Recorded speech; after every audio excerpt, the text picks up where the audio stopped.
Hello, hello, the side chickies, welcome to the stream. Sorry, wrong thing, welcome to my stream. Baby, side chickies. Hey guys, can you hear me okay? Hello, you guys here? Little side chickies. Bada bing bang boo. I have a very exciting stream for us today. Hello! Hi Nimvi, hi Michael Mastera, hi Avi Avocado. Okay. I've done this in like some streams before, but I wanted to try I wanted to try reading hold on, let me turn the music up just a little bit. I wanted to try reading Reddit stories. I want to try reading Reddit stories to you guys today, and we can just kind of yap about the craziness that happens on this earth.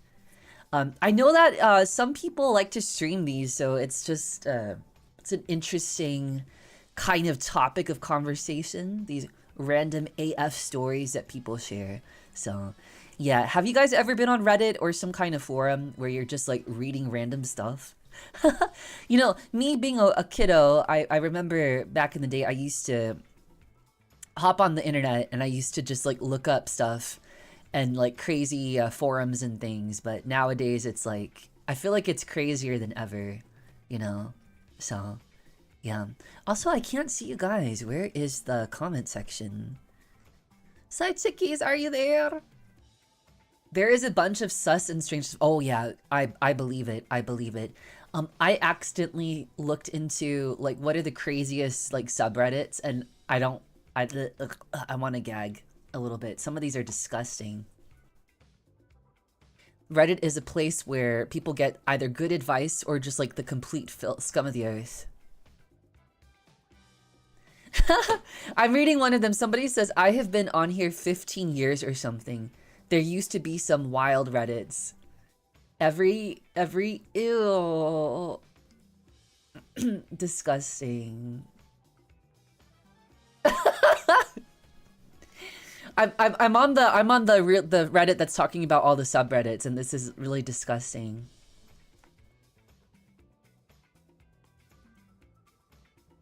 Grand Theft Auto 6 takes the cake straight schizophrenic activity in there. What? What the fudge? What kind of comment is that? Hi, Michael Mastera. All right, so we're on the Grand. Did you at least look at the other streamers? No, I didn't actually. I'm just kind of like reading through them before I speak them. So this is, I literally just pulled up a bunch of random ones, and I'm just kind of gonna pick some of them. I'm gonna try to stick to the not like crazy ones because some of them are really disgusting. But let's see. I'm on the #1. I'm just randomly pulling this one up. The #1 Reddit community for the upcoming Grand Theft Auto 6. Vice City. Leonardo's neon-soaked metropolis awaits, not affiliated with Rockstar Games. Okay. Let's see. This one just has a lot of memes. Okay. Someone posted a picture that their biggest concern for Grand Theft Auto 6 is if the tank runs into a tree or something. I don't know. I haven't really played that. Okay. I did pull up one, and this one is, okay, here, this one is called, Am I the A-hole? Am I the A-hole? Okay. This one caught my eye. This was just uploaded 12 hours ago. I should probably, like, give credit to who wrote it. This was by Mewtwo Lich. Okay. Am I the a-hole for refusing to sign documents relieving my father of child support enforcement so he can renew his passport and stay in the country where his kids live? What the fuck? Okay, let's read this one. This is a long one. My dad never paid child support. My mom and I lived on EBT. He lived across the country, then across the world. I've met him fewer than 10 times in my life. When I was 16 or 17, he called, then visited for the first time since I was 10. He asked my mom and me to sign paperwork suspending child support enforcement so he could renew his passport and return to the country where he was working. He owed somewhere between 10 to 20K. Holy shiz. He swore he'd repay everything once he got back to his job. I didn't believe him for a second, but it was genuinely nice seeing him We were weirdly alike in a way my mom and I never were. Despite my resentment, I wanted some kind of relationship with him. So I signed, and I never saw him again. That was 10 years ago. Now he's back in my inbox because his passport is expiring again, and he needs me to sign the same documents. Here's the thing. He has 2 kids in this other country, 6 and 8. If he can't renew his passport, he has to leave them behind with their mother. I know exactly what that feels like, and I genuinely don't want to do that to them.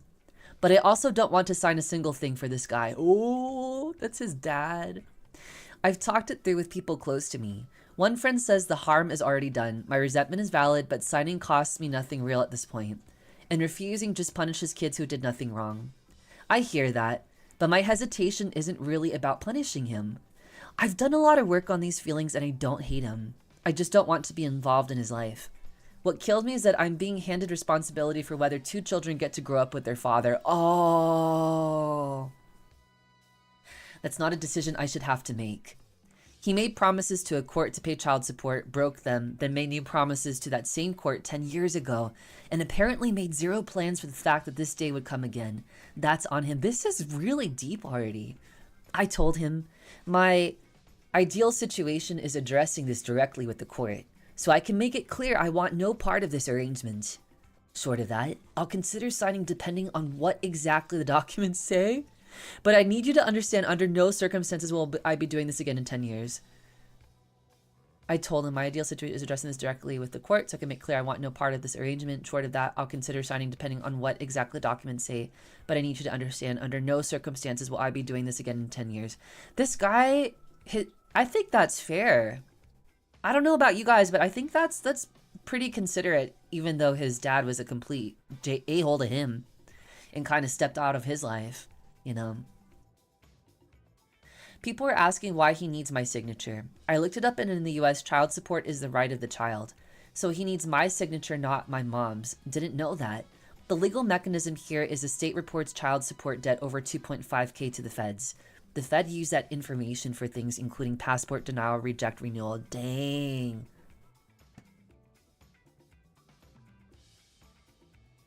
Someone said you're not the a-hole. You're not the one.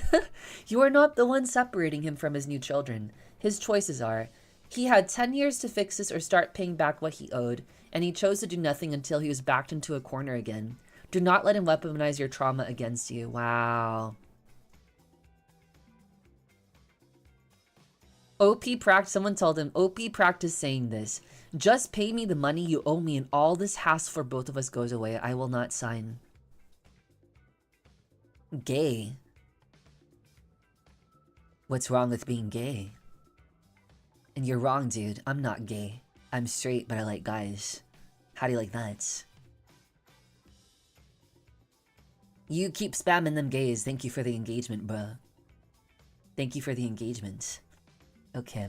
Welcome to my stream, though. Do you like Reddit stories? Because we're reading some random stuff on Reddit. Oh my gosh. That's a lot of gays. And now you're typing mommy? What? I'm not your mommy. Bruh. Okay. Well, let's see what other people said here. States and counties keep track of what's owed and it keeps mounting plus interest. OP could be in for a sizable check. Should he ever get a legitimate job or have... Sorry, I'm tongue-tied. States and countries keep track of what's owed and it keeps mounting plus interest. One person is crazy, streaming is not for you, get a job. Ah, you hater. Get out of here, stinky. Okay. My country was ruthless in their pursuit of owed child support funds and had a 98% success rate in doing so. The incentive is that custodial parents are less likely to have to use benefits if they receive the monies owed to them and their children. Insane. That's crazy. I don't know, guys. I feel like he is doing the right thing. Like, even though his dad didn't pay for his child support, I think he's considering his dad's 2 other kids in this other country. He's being awfully considerate of them, you know. I think he's doing the right thing, but I think it's good that he's saying he wants to get the court involved because he never paid his end of child support, you know. You would never sign stuff for a deadbeat parent. I mean, Like, if it was just the dad effing around in some other country, fine. But, like, the dad now has 2 kids. I think he's trying to just say, I don't really deserve to be in this position, but I also don't really want to be the one denying these kids, like, their father being able to provide for them. You know what I mean? Like, he's kind of saying, like, he's trying to think of his half-siblings and being like, you know, our dad didn't show up for me. But then again, that doesn't mean he's going to show up for his kids either, but... I don't know, I felt like he did the right thing. Oh, sorry guys, I smacked you, my bad. I feel like he did the right thing. Oh, also sorry, I'm like all the way down here. Hello. I think he did the right thing. But someone else said signing his documents is enabling his poor choices. I mean, yeah. I guess it is, but... This person said, don't forget, by causing you to live on EBT, he costs taxpayers too. That debt should not be forgiven. Actions have consequences, and he hasn't learned that yet. A couple phone calls a year and some minor effort to help out probably would have gotten Opie's dad off the hook. It would have taken so little, but he was a coward, yeah. Yeah, he's not the a-hole. Oh, someone said this. Get the money he owes in child support plus interest, then sign the papers. And do not believe anything he says. Before the money is in yours or your mother's account, do not sign anything. Actually, I like that one even better. He says, you owe me child support first, Dad. What about me, your firstborn son? Jeez Louise. Wow, that one was a crazy one. Just to start off. Okay, let's flippy flop. Let's go to what's a crazy story. Okay.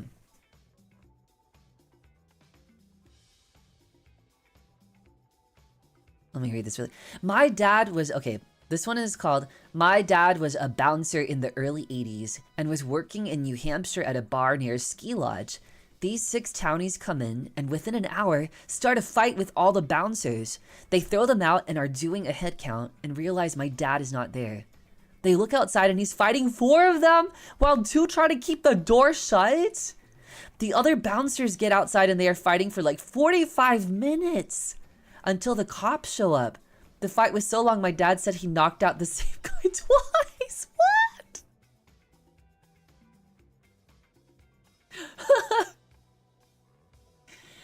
Someone said, that is a brilliant closing line. This fight was so long, my dad said he knocked out the same guy twice. Wow.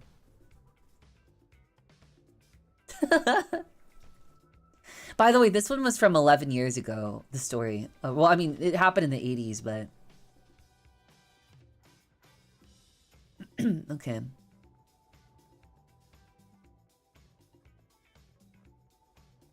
Let me read some more here. My senior year of high school. Okay, let me know what you guys think of these. These are just like really chill ones. My senior year of high school, we submitted senior quotes for the yearbook and my friends, and I thought it would be a funny idea to submit a quote on behalf of another friend. Nothing better than cute boys at the beach. Friend whose quote we changed told his mom told the school told the cops. On the first day of graduation practice, which was the last week of high school for everyone, for me, myself and 2 friends got suspended, banned from walking at graduation. What?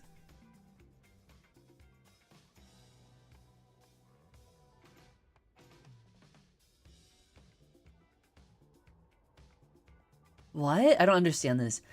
Frenna's quote we changed told his mom told the school told the cops. On the first day of graduation practice, which was the last week of high school forever for me, myself and 2 friends got suspended, banned from walking at graduation, and 3 felony charges from the police officers handling the situation.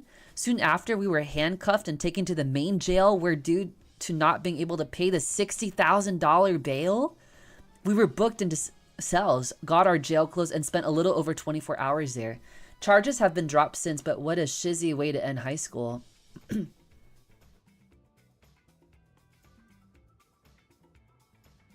There's no context to back this up, but if this friend was actually someone who was regularly bullied throughout his childhood, I could see why they took it so seriously. I don't understand here.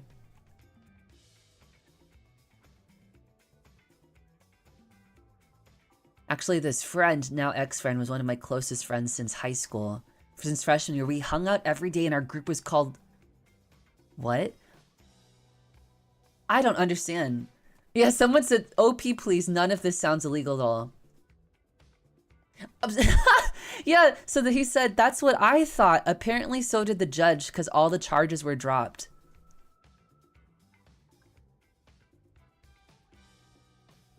I don't understand this one.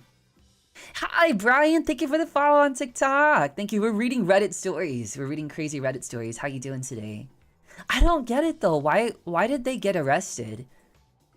And they couldn't walk at graduation just because they posted a picture, quote, in the yearbook, nothing like cute guys at the beach? I don't understand. It was a prank? Okay, so it was, okay. Here's what somebody said. So it was conspiracy to commit a crime. What, to skip school? Is that a crime? False impersonation and identity theft. I can't really provide you with how those were felonies because I didn't believe they would have been at the time. Someone said, so you just wrote a caption in someone's yearbook and someone took it as like bullying or like identity theft? Okay.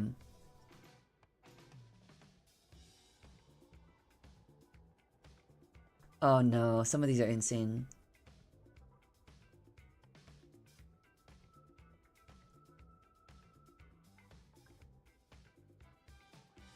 What the heck is this?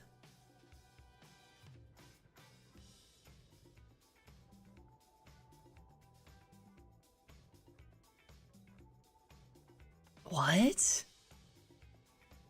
My young charge wanted to watch the new Lion King.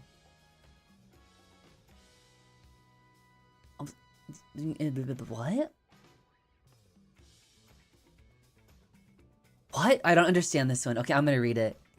This is the story of the second weirdest thing that ever happened to me, which I've never told anyone about because frankly, it sounds both unbelievable and unbelievably stupid. So The Lion King came out when I was 9, and like all 9-year-old girls that year, I was effing obsessed with it. In my excitement, I had the brilliant idea that I would write a sequel for it and send it to Disney. What? I often wrote sequels to things I liked back then, as a 9-year-old writing the sequel to The Lion King. I had the brilliant idea that I would write a sequel for it and send it to Disney. I often wrote sequels to things I liked back then. Essentially, I invented the idea of fan fiction before I knew what it was, a real thing people did. And I went the effing extra mile for The Lion King too. I wrote, I drew, I storyboarded. Anybody remember the accompanying soundtrack that they released, Rhythm of the Pride Lands? I used music from that to match up to specific scenes. I probably worked on this thing for a year. This is from 11 years ago, but this is when they were 9 when The Lion King came out. They basically wrote a huge fan fiction to The Lion King when they were 9 when it first came out. Anyways, I eventually gave up on the whole idea, getting bored of it and growing old enough to realize that it was never going to go anywhere. And that was that. I lost or eventually threw away almost all my notes and drawings for it. A few years passed, and one night when I was 13, I was babysitting. My young charge wanted to watch the new Lion King 2 videotape she had just gotten, and still very fond of the original and remembering my old attempts to get a sequel made. I was pretty enthusiastic too. We popped in the tape. I ended up sitting through it in utter shock. It was my movie. It was my... She wrote The Lion King too, guys. Almost every detail, including the music and the opening scene and the name of Simba's daughter, mine. All that I'd written. Just the way I'd pictured it, and I had no proof left. It still bothers me from time to time when I think about it, but what can I do? Who could I... Dude, did she manifest... What? Dude, that's insane. She says, it still bothers me from time to time when I think about it, but what can I do? Who could I possibly tell? What would I say? I wrote that shizzy direct-to-video cash grab sequel 4 years before you did. Oh yeah, and I was 9 years old at the time. Who's even going to believe me? Better to just pop it in every once in a while and smile that my movie did get made after all. TLDR, when I was a kid, I wrote a cruddy Disney movie sequel before it was made. What? Dude, wait, do you guys think she manifested that? Or do you think somebody got a hold of all her notes or something? What the fudge? Dude, how do you write the whole sequel to The Lion King as a 9-year-old and then you lose your story and then when the sequel comes out, you like, what? It's your movie?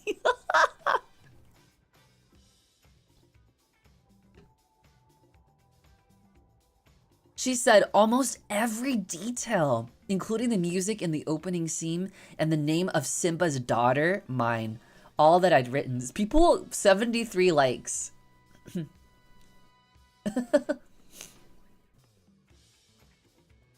Dude. Do you think somehow someone got a hold of her notes and wrote the movie? There's no way.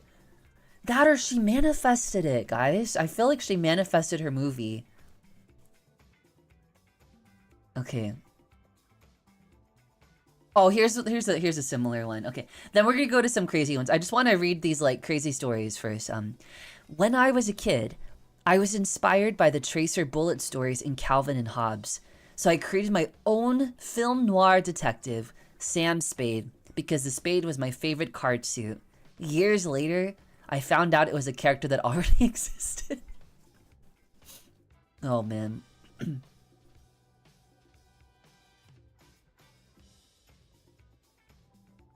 Okay, here we go. This one's related to the Lion King one. Again, the Reddit I'm on is what's a crazy story you haven't told yet. And these are from 11 years ago. So this person said, this is in response to the Lion King one. I work in TV. Was talking to two of the folks who headed up for development for a major children's network. They said there is a weird phenomenon that happens in the industry. All of a sudden, everyone they're taking picture from will come in with the same idea. It's not like it's some predictable derivative, like say Walking Dead for kids, but rather a seemingly unique idea with all of a sudden be the idea that everyone is pitching. I think this may be due to the subconscious cues in our shared culture. I think so too. Like a school of fish, all of a sudden we all turn the same way. We're not even aware of what we are doing. Some tipping points happen in the Matrix. Oh, dude. Dude, I believe that. That's probably how that girl thought of the Lion King movie. She probably wasn't the only one thinking of the Lion King movie. Because obviously someone made the sequel exactly how she thought it, you know. He says, I can't tell you how many times I've had a concept fully fleshed out, outlined, and ready to write. And then I see that same studio has a greenlit, a log line that sounds just like mine. All the good ideas are already in the ether.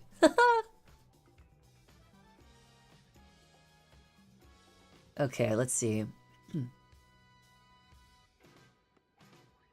Let's see here.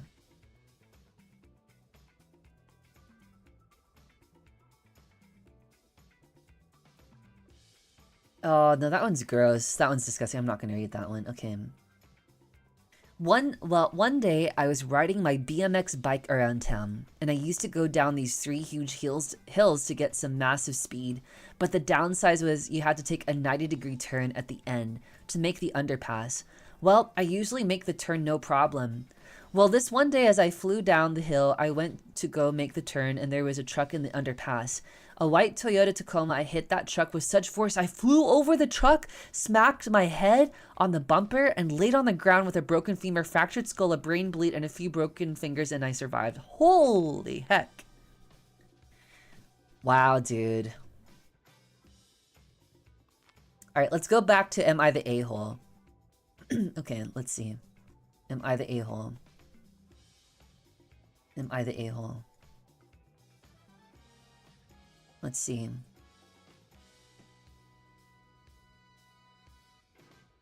Am I the a-hole for being the mad dog crap? What?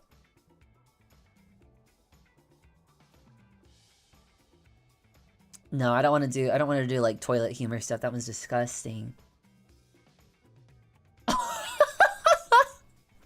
What? Am I the a-hole for asking a woman at work to stop being so weird about taking a caramel? What? Wait, let's read this one. I like to have snacks in my office, and I enjoy having something for people to take when they come in for a visit. I have a container of chocolate caramel thins open for anyone to take. The problem is that when many of the other women in my office take one, they do this whole song and dance. Oh, I shouldn't. Oh, it's so bad. Oh, but I just love chocolate. Oh, it's so naughty. Stuff like this just annoys the crud out of me. Take a candy or don't, but don't force me to participate in whatever weird self-deprecating thing you're doing. Oh, especially calling it naughty, like you're scolding a child. I always just smile blankly and they will look at me like I'm supposed to give them permission. I finally had it yesterday where one of the women stood in my doorway and pointed and was like, oh, I love those caramels. They're so good, but I shouldn't. You're so bad for having these. I said, can you stop doing that? It's making me uncomfortable. She pretended to not know what I was talking about. I said, are you okay? You come in here and you act like you need my permission to eat a piece of... Whoa, dude. This is so deep for a piece of candy.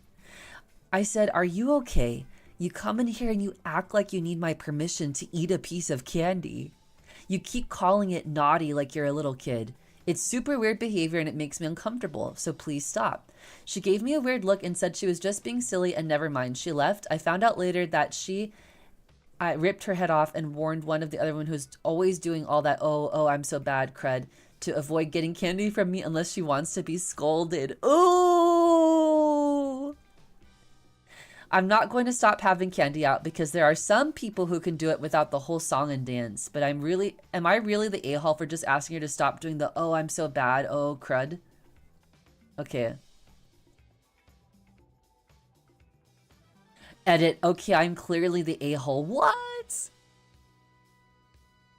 No way! Wait, some people are saying she's the a-hole. Oh, she did an edit. This is from 3 days ago. Okay, I am clearly the a-hole. Oh my god! This post has 14K upvotes and 2.8K comments. What the fudge? Dude, people really have a lot of opinions on candy. Oh, she's salty. She said, by the way, the person is chocolate is in my office is her screen name. Okay. I am clearly the a-hole. I will take the caramels home with me today so I don't have to put up with this gross self-deprecating humor thing anymore. I thought I was doing a nice thing, but I can't deal with the drama from the people with body image issues. Oh, I don't think it's fair they bring that into my office, so I'll just take them home. Oh, man. And she wanted to be so nice.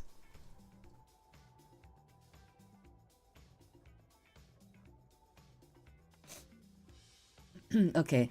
Oh, someone had a 20K upvote comment. They said, you're not the a-hole. Might I suggest adding, this candy is freely offered and morally neutral. Eating it does not make you a good or a bad person. Only candies here. There are no naughty caramels. Oh.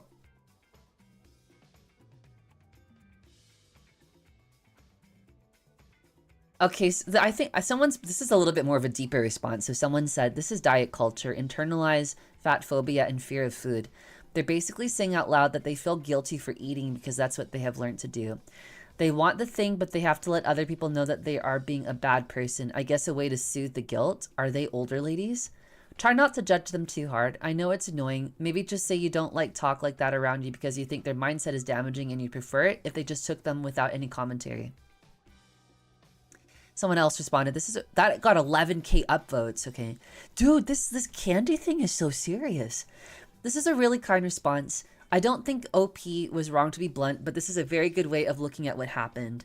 In an old job of mine, my female coworkers, I'm a woman, would often make comments about my body, about me losing weight. They meant it as a compliment because we've all been culturally accustomed to think of weight loss as an inherently positive thing. But it was absolutely inappropriate and I had to politely tell them I was interested in body talk. Okay. Interesting. Okay, I think we've had enough of this one, but wow. Over caramels, dude. Okay. Well, okay, let's read a couple of them. One's about, am I the a-hole for wanting to have 2 baby showers and have my pregnant wife travel 4 hours for one? I think that's kind of an a-hole thing.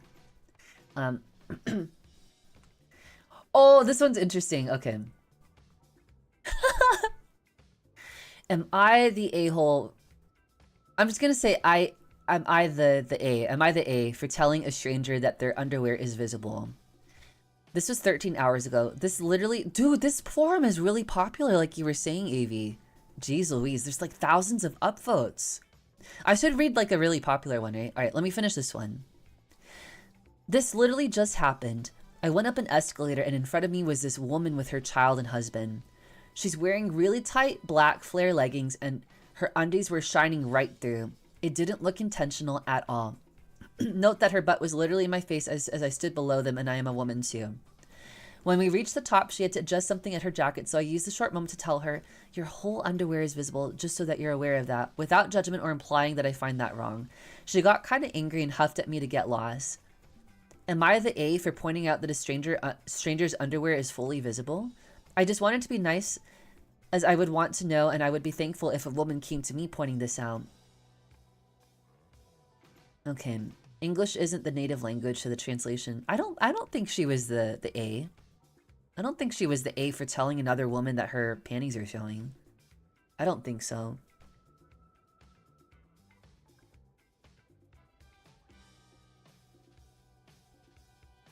Okay, here. This is a good one. Okay. If they can fix it in 5 seconds, you don't mention it. What?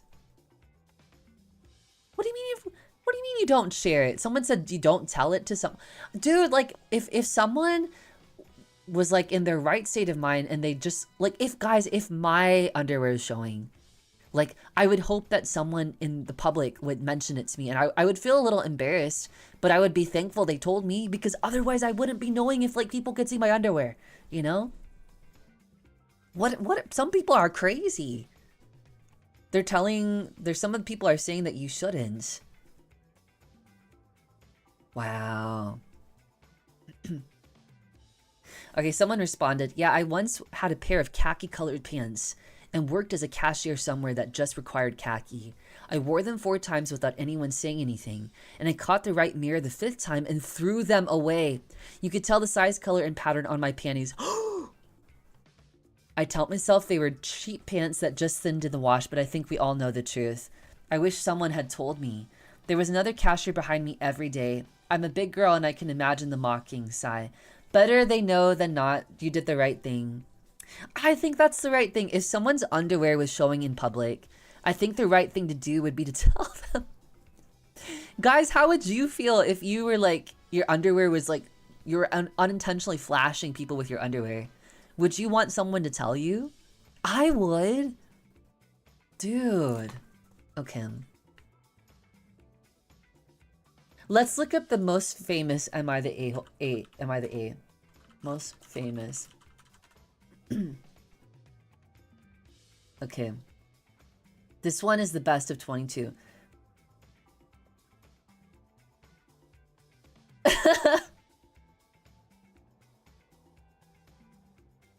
Oh! Wait! Alright, this is from 3 years ago. So the award for Best Am I the A Best of 2022. Best goes to Miss Cynical for nominating Am I the A for bringing my SIL's wallet to the restaurant when she conveniently always forgets it? What? Oh, someone deleted it. Oh, I can't even read that one.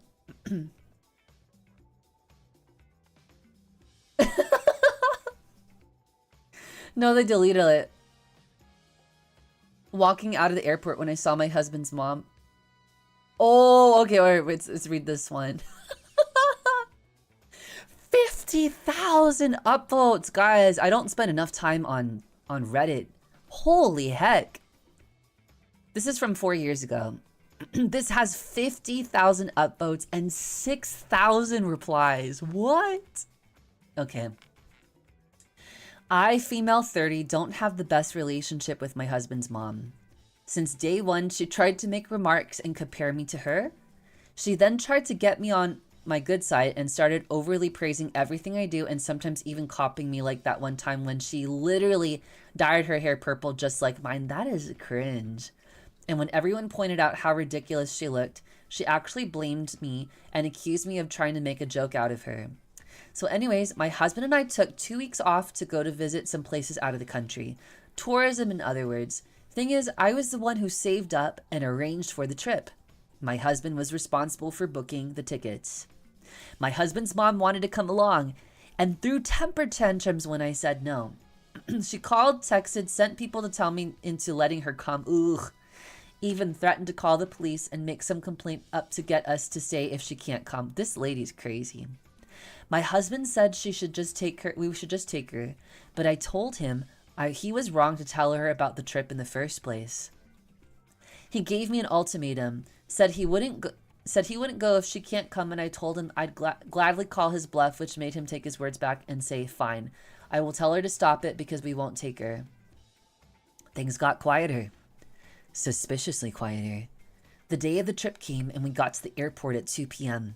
My husband was walking ahead of me and was looking left and right like he was looking for someone. I asked him, but he didn't respond. He led me to the waiting area, and first thing I saw was his mom standing there with her luggage. I froze. Oh my god, dude. I froze on spot. I felt a cold wave rushing over me and I was fuming inside. She and my husband were hugging. That's when I quietly turned around and started walking towards the exit. My husband followed me while shouting at me to stop. He tried to stop me, but I told him off the harshest way possible. He tried to say I was overreacting and that his mom was there anyway, and I should let it go and not mess up the trip for us. I told him he and his mom could still go to that and I was going home. Oh no. I went home and sobbed into my dog's fur for several minutes. Turned out he booked her a ticket without me knowing.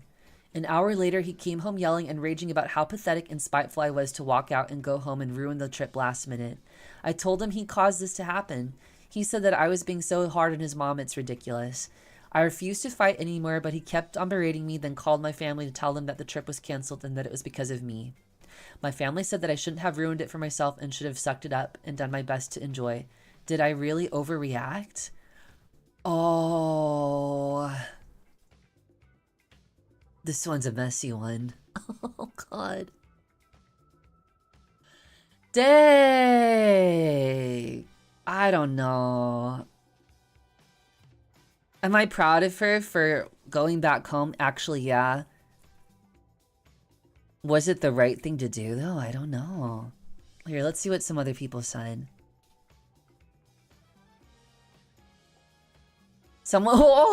Someone said you're not the A. You're not the A. 82,000 upvotes. Okay. I don't want to call the divorce card, but divorce. You told your boundaries. You said no. She crossed it. Your husband told you he would tell her no. He lied. He tried to pin you in a corner by not saying anything and bringing her anyways and got upset you refused to be a part of his little trap. And then to berate you. He's not a good man. He needs to go. Oh, someone said, yeah, she needs to divorce his butt. Someone said jumping in to add that nowhere in OP's post does it state that my husband is a wonderful, caring, helpful person. So nowhere does it say that. So they said very telling.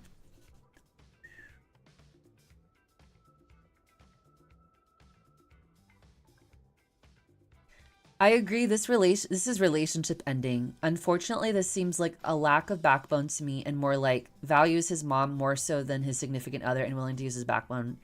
Yeah. I think I'm proud of her for walking away, but I don't know. And then she responded, correct, I did say no and in the nicest way, but she was having none of it. Seeing my husband giving into her tantrums made me feel weaker. But I still kept trying to hold the boundary even after he himself said he wouldn't unless she go. It was stressful and very exhausting, and I really considered canceling way earlier but tried harder because I really wanted this trip. Oh no.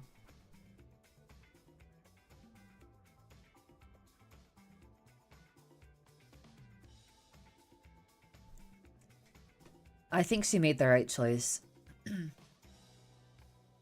He said he gave you an ultimatum. No loving partner would ever put you in that position. He's a mommy's boy and she's a manipulative and toxic. You have every right to enjoy a holiday with your husband without them behaving like children. You did the right thing. The next right thing to do is to leave. He doesn't respect you. Wow.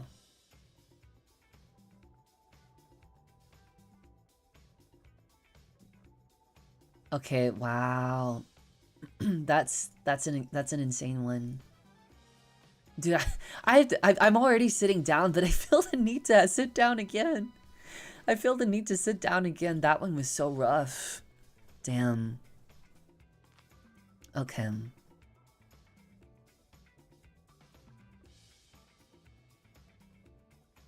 Alright, let's see here. Let's go back to crazy stories. Crazy stories. I have to scroll all the way back up here. Are you guys enjoying this so far? You like me reading these Reddit posts? I know. I need to sit down even more for this. I was already seated, but I need to have an even deeper seat. My cheeks need to be firmly planted even further in this this chair. My cheeks need to be firmly planted in this chair. Okay. Let's look up. You ready? Okay.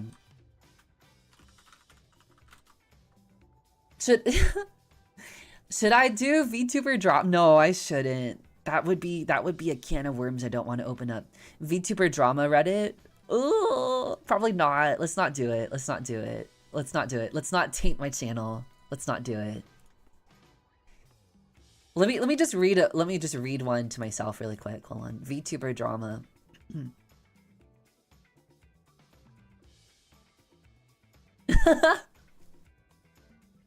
These are pretty good even if they are fake, and these make good YouTube videos. Okay, I got you. If you guys like this, I'd love to do this more. Kitchen Cells is pretty good. Okay, is that a Reddit? Excuse me.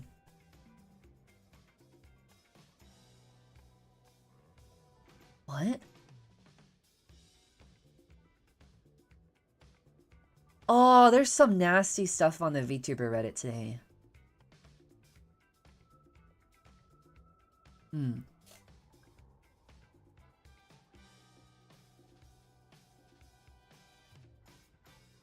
Insane.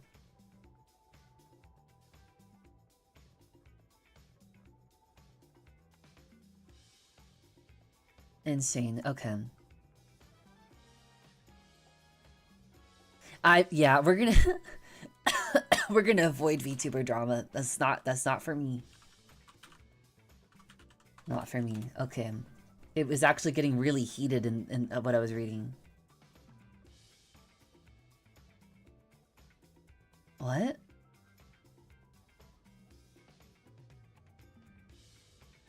What?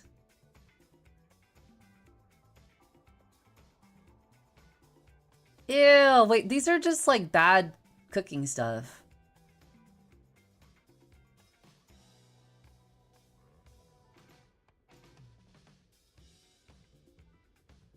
No, ew, what's, ew. No, why did you show me this one? That's disgusting. Ew. I thought it was gonna be like funny kitchen stories, but it was not. It was not funny kitchen stories. It was gross. Okay. Gross things. How about wild Reddit stories? Oops. Oops, sorry. Okay, let's go.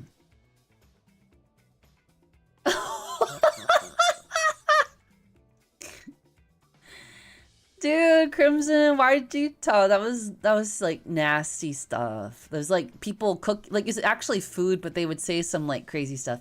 I think I saw one where like the lady was saying that she had like an abusive mom, or like verbally abusive mom that she can't cook, and then she made hot wings, and she said, "Well, I really can't cook because you can see this chicken is undercooked or something." That was kind of okay. Some of it looks gross. All right. People of Reddit, what are some truly wild stories that you have to tell?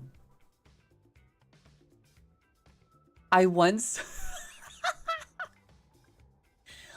saw two Twilight fans beat the stink out of each other in the middle of a Walmart. Both pale whales, Edward, Jacob, loud incoherent women shouting, and they started shoving each other. Shoves turned into slaps, slaps turned into me leaving before animal control was called. Oh my god. What the fudge? Dude, imagine fighting if you're a Twilight fan, fighting another Twilight fan. Fighting over Edward or Jacob. Oh, hi, some dude. Welcome to the stream. We're reading Reddit posts right now. Oh. Okay. What's the funniest story you've ever read on Reddit? Okay.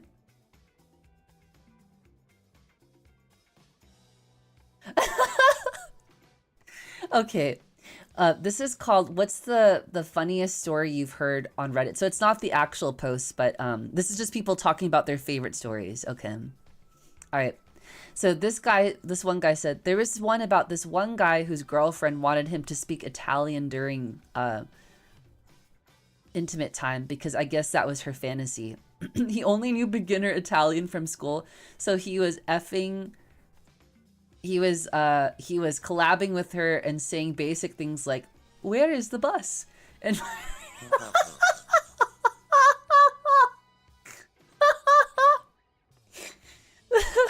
and my name is blank. Nice to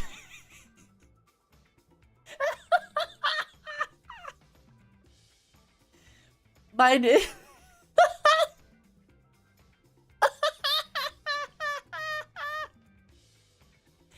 She didn't know any Italian, so she was super into it, but he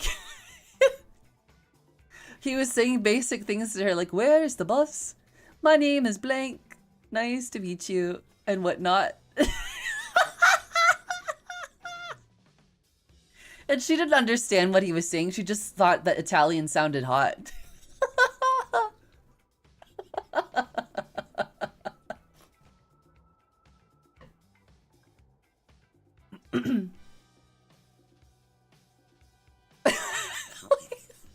Wait, this one's almost funnier than the posts themselves. Okay. So this one person posted, this was a month ago. The one where a guy is at his girlfriend's house meeting the parents for the first time. As a joke, he pretends he doesn't know what a potato is. Instead of laughing, the parents are confused. Because the joke doesn't land, the guy panics and doubles down on not knowing what a potato is, which just confuses and angers the parents more.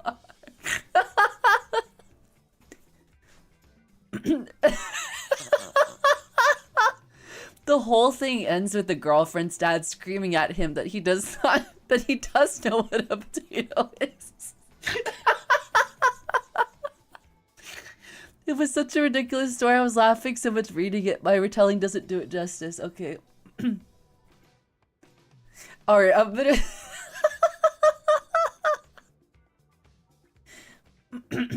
Okay. Oh. Let's see.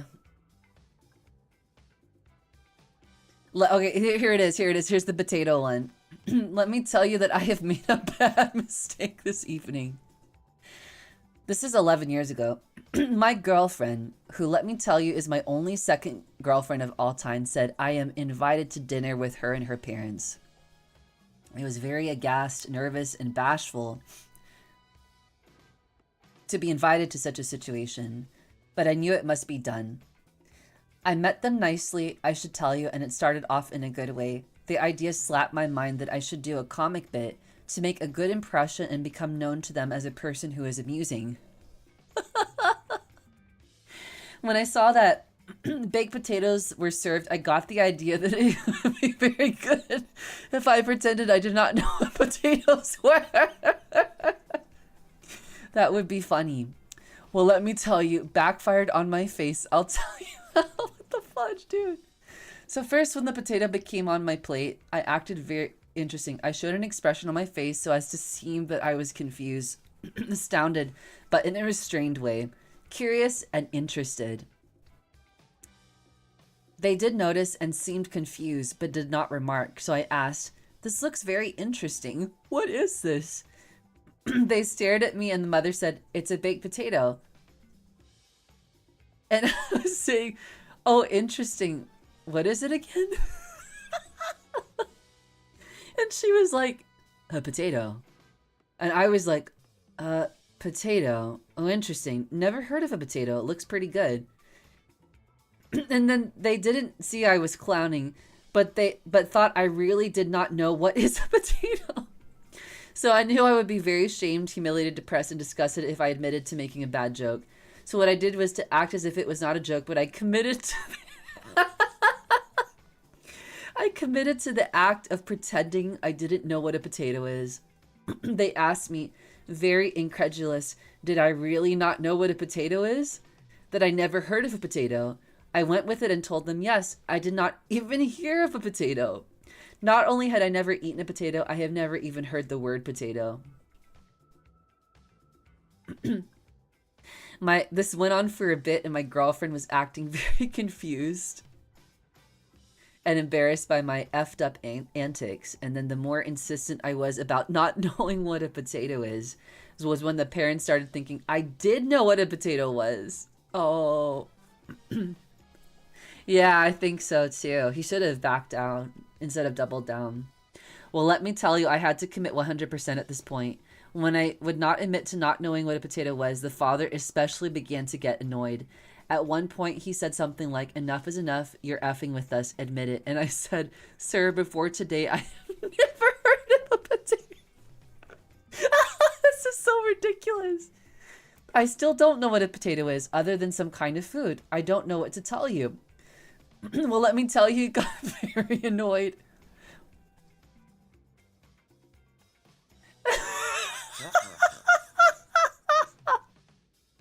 Well, let me tell you, he got very annoyed.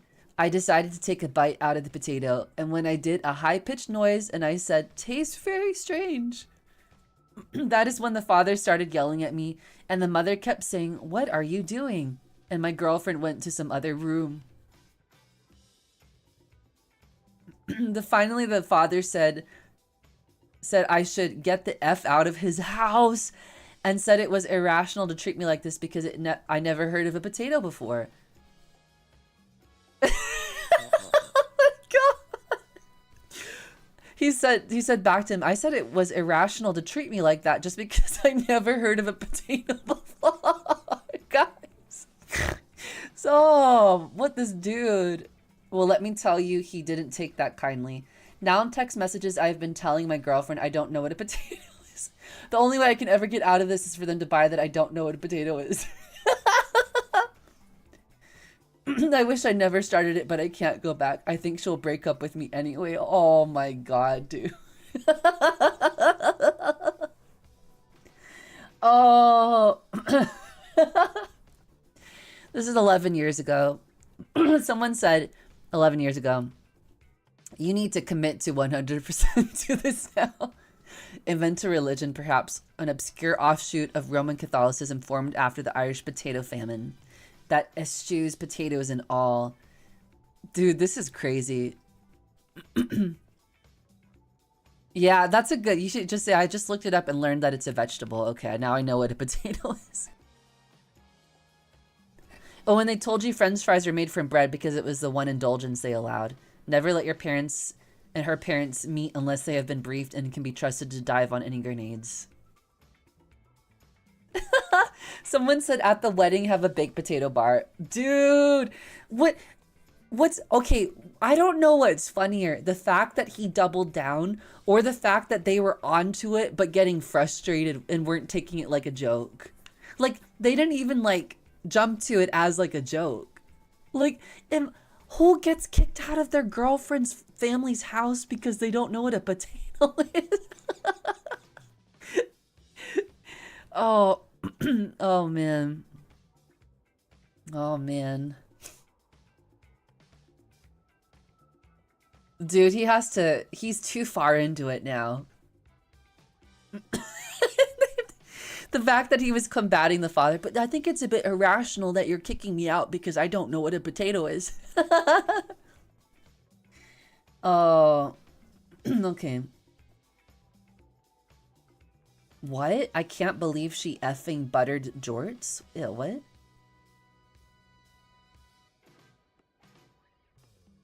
Yeah, you like that?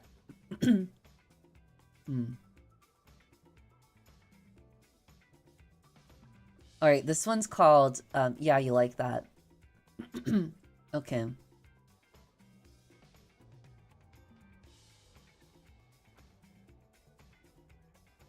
No, that one's kind of offensive. I don't like that one. Insane, insane. Okay. Did you guys like that one? That one was wild. It was just over a stupid potato. People of Reddit, what is your best WTF story? Okay. let me look at these.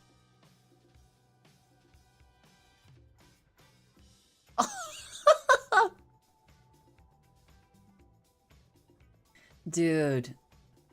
Okay. I was hosting a client happy hour once at a restaurant along a main street in Midtown in Atlanta. I looked over and saw a man on the ground seizing.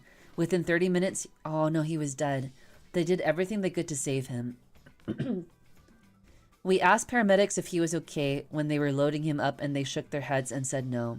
One of the members of our group was a firefighter and did everything he could to save his life. We'll never forget him turning and looking at me as if it looked like the life came out of his eyes. I think about it to this day. That's so sad.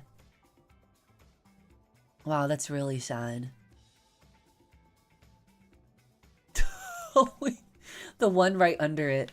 Went on a Tinder date and the guy brought his mom? Like she was just sitting at the restaurant table when I walked in. He introduced her and said she just wanted to make sure you're not crazy. I sat down because I was too shocked to leave, and then his mom started interviewing me about my career and family plans. I excused myself to the bathroom and left through the back door. He texted me later asking what happened, like nothing was wrong. Weird. Who does that? How would you guys feel if you had a prospective date, but they brought their mom or their dad without telling you? Like this is like an adult date. What? He needs a chaperone.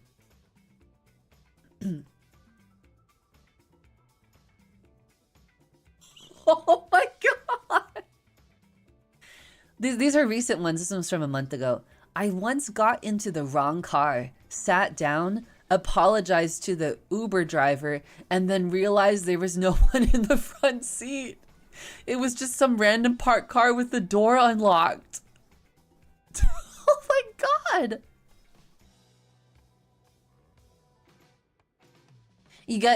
I get it if it's like a feeling safe thing, but otherwise it's kind of crazy. I mean, like, I guess if it was like, I don't know. I can't really think of, but it was like the dude, not the girl.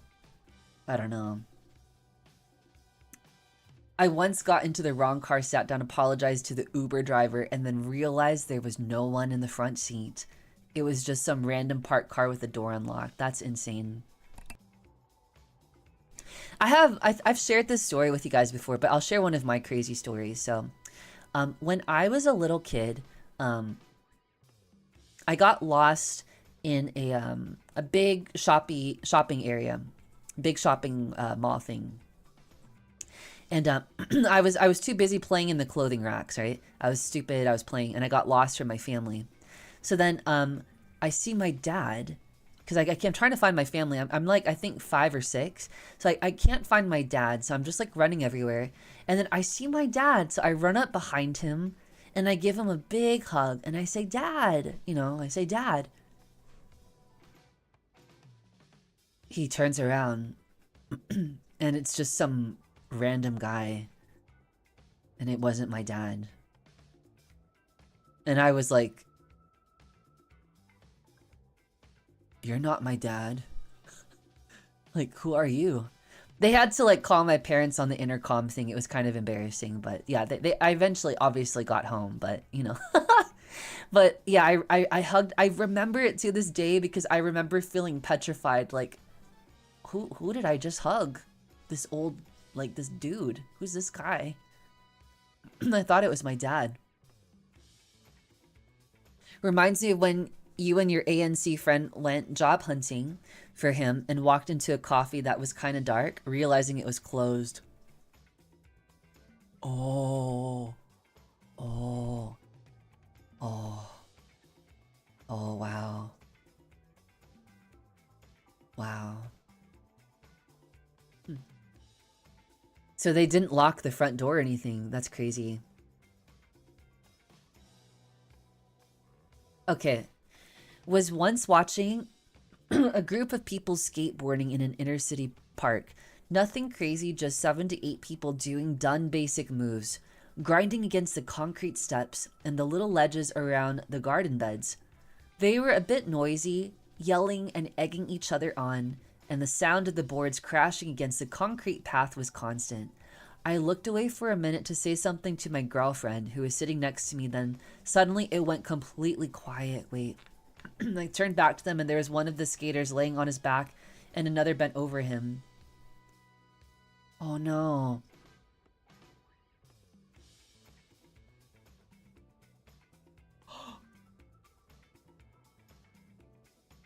Oh no. His legs were straight out in front of his recliner body, but at the end of his right leg there was no foot. What? What? This guy lost his foot skateboarding. The foot was about 30 centimeters away from the leg. No, he didn't die. He just, like, one of the skateboarders got his leg injured. Well, not just injured, he got his leg completely amputated. A crisp, clean wound at the end of his right leg that was hardly bleeding at all. Then his friend took off his hoodie and put it under his head and said, "Don't look at your feet." Then another guy came over and covered the leg and foot with his jacket. I just told my girlfriend to look away and we walk with me and don't look back. Strangest thing I've ever witnessed firsthand. Did not seem real.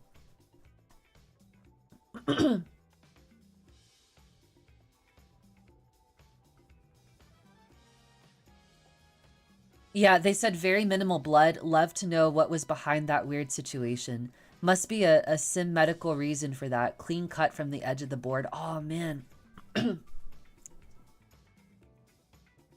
But it looks like he was on his phone to call the ambulance, the guy who posted that, but one of the guys on the phone. That's insane, though.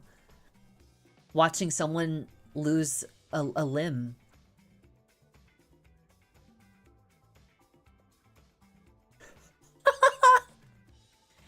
Wait, this is from a month ago. I used to work at Tumblr.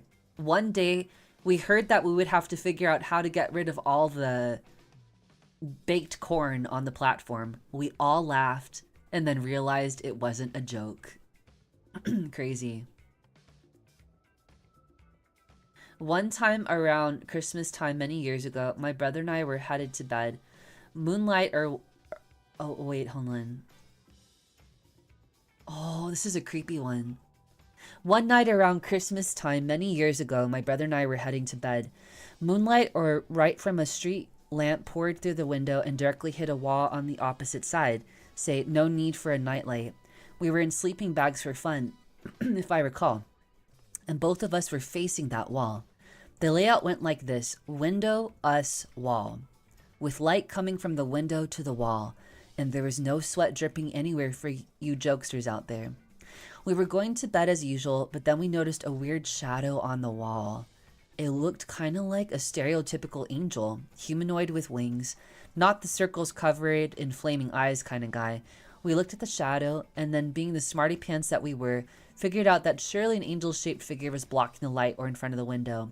We turned around and there was nothing. Turned back, angel was still there. We took turns confirming that yes, there was an angelic shadow, and no, there didn't look to be anything causing it.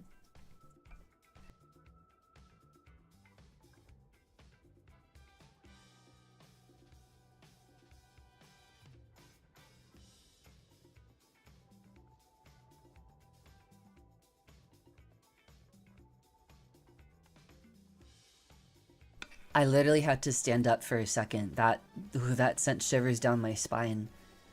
They saw some kind of ethereal being. Yeah, paranormal stuff is creepy. I have some paranormal stories, but I'll save those for another time.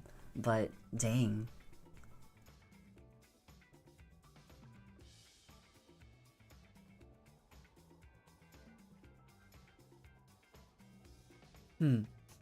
Hold on.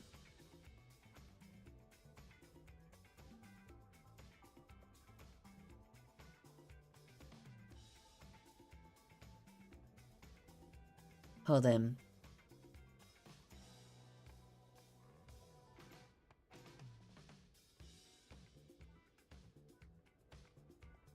Wow, there's so many crazy ones. You don't know if you have any ghost stories. Hey Cleo, thank you for the follow on TikTok. We're reading crazy Reddit stories right now. Okay, well, all right, this one's about a homeless person. Once watched a homeless man at a community festival pick up a piece of pizza out of the trash and say, "Ew, mushrooms," before putting it back. And someone responded, "He's allowed to have standards." Oh. You like looking at the paranormal stuff every now and then. Maybe we should do a paranormal Reddit read sometime. But it sucks when I'm at work at night all alone. Oh, you work at night somewhere? Oh, I'm so sorry. Are you working at night right now? Well, I'll keep you some company for a little bit, bruh. I'll keep you some company. Don't worry. Don't get scared. Okay. I get scared of the dark too, but I always like pray to God and then I end up being okay. Okay. Alright, I'll read this one because it's funny. All of a sudden, I was born and it's been wild ever since. Oh.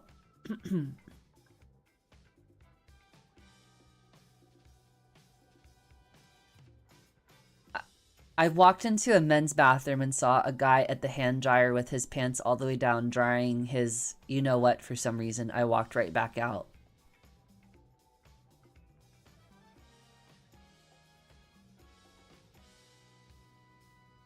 About 8 years ago, I was doing Uber in Boston. Hey Squidward, I'm taking out the trash at night. Oh yeah, that was the 24-hour shift for the that one SpongeBob episode. At night. Look, I'm frying a Krabby Patty burger. At night. Okay. About 8 years ago, I was doing. We're gonna go back to Am I the A-hole after this one because I want to switch it back up. Okay. Public restrooms are a lottery for the weirdest things possible. Absolutely, dude. Absolutely. About 8 years ago, I was doing Uber in Boston. I ended up in a Quincy. What's a Quincy? At around 2 a.m. and stopped at what is technically the first Dunkin' Donuts. Okay, so this is at the first Dunkin' Donuts. A strange old man walked up to me before I got out of my car. He started rambling about China invading us or some other theories. Crazy. He hands me a CD in a cardboard printed sleeve with lots of weird imagery on it, and the back thanked a long list of people. Some random scientists, while other made no sense. He made me promise to come back and return it the next night and not to show it to anyone. I say, "Oh yeah, sure thing, man." I go get my coffee, take maybe 8 minutes to get back to my car. I start to pull out and the old man comes out of the bathroom and leaves the dunks, wearing a different outfit.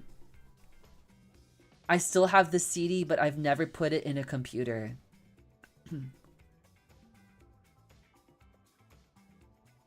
What? 8 years. This is from 1 month ago he posted this, but he got the CD 8 years ago. Dude, weird stuff.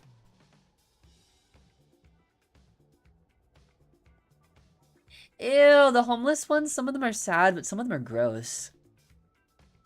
Okay. All right, this is a dumb one, but they just said it's not as good compared to others, but for me, seeing a person wearing shorts in cold weather where it was freezing cold. Yeah, that would weird me out too. I'm like, why is that person wearing shorts in like freezing conditions? You clearly haven't lived in Minnesota where people will wear shorts in 35-degree weather. What?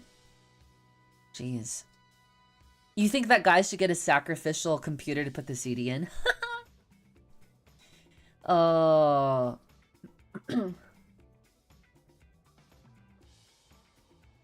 Let's see.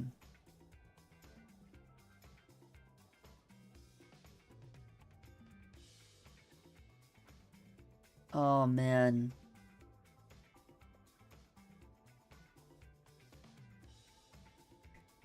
Last July, my wife and a buddy and I stopped at the Golden Gate Vista after a night in SF. It was a beautiful day, sunny and 80 degrees with crystal clear skies, so the place was packed. On the south side of the Vista Point, there is a rock wall with a 10 or so foot drop off the backside. My buddy and I decided to take some photos on said wall while we waited to use the tower viewer's coin op binoculars. As soon as we sat down and looked over the edge, we saw 2 black top grills and 2 fruit carts. The black top grills had a bunch of sausages and hot dogs, as well as a few bags of buns that appeared to be full of condensation. Ugh. Ugh.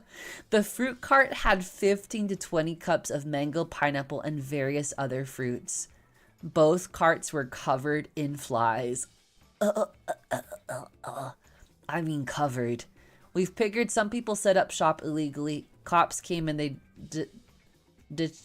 decided to ditch them, whatever. About an hour goes by and suddenly a van pulls up and out jump 3 or 4 people in aprons. In my mind, I was thinking, no effing way. Sure enough, they walk down and around the rock wall and start pulling the carts up to surface level. I was immediately sick to my stomach, and there was no way anyone would buy this food we all had observed basking in the heat and sun for the better part of an hour. But sure enough, people started lining up. No! But sure enough, people started lining up. The first people in line, a family visiting from Europe who were standing next to us and very clearly saw and commented on the condition of the cart. I was in complete disbelief. We wanted to warn people, but almost everyone had seen the cart when they stood on the wall, so they knew what they were getting into. And frankly, people do crazy things when you mess with their money, so we didn't want to make a scene. The 3 of us collectively said, y'all really going to eat that, to some folks in line, which was met with silence, and then decided to leave. Dude! Wait, what would possess someone if you saw the cart with flies? That's a, ew! But like, who... If you saw, like, covered in flies, hot dogs and fruit covered in flies, and still line up to, or ugh.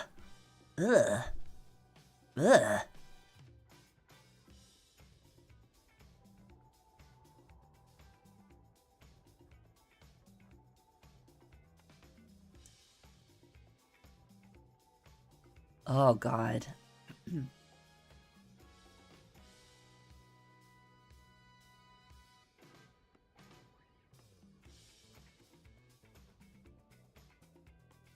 Oh, my God, dude.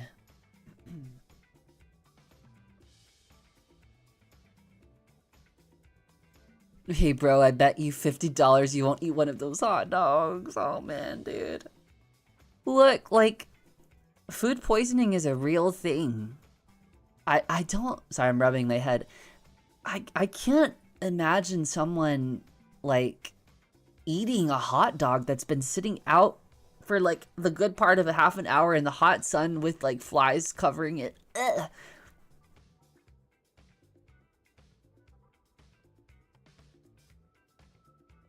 Oh, God. Poor raccoon. Okay. There was a very large raccoon dead in the middle of the road. It's a very busy road, so someone contacted the correct crew to remove it. While waiting, the owner of the restaurant across the street from my job took matters into his own hands. He got some rope, tied it around the foot, and started dragging it down the road onto the sidewalk in one direction. Then he stopped, turned around, and started going in the opposite direction. What?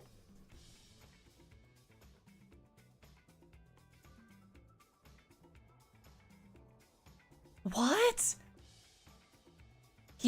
So hold on, let me reread this. While waiting, the owner of the restaurant across the street from my job took matters into his own hands. He got some rope, tied it around the foot, and started dragging it down the road, onto the sidewalk in one direction. Then he stopped, turned around, and started going in the opposite direction, stopped again, finally settled on going farther from the restaurant to offload a giant bloated wild creature. Ugh. Meanwhile, I had to call a coworker over just to make him watch, so I knew that I was not imagining things. I don't understand that. So he was trying to get rid of the carcass by himself, but what? Ew.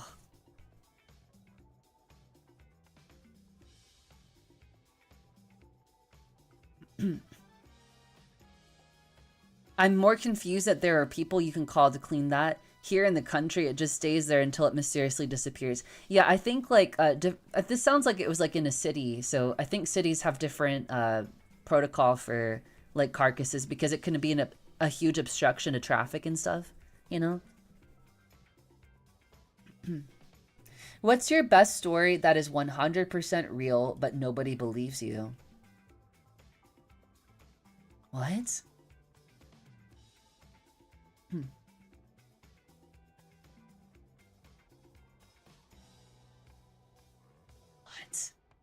What?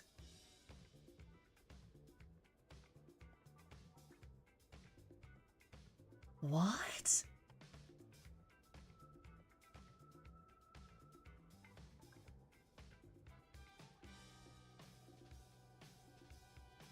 Dude, no, that one's crazy. Sorry, I'm silent for a sec. I'm just like reading through some of these. Some of these are absolutely insane. Excuse me.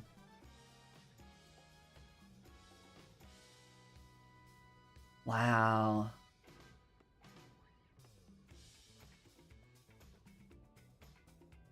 Dude, no, that's wild.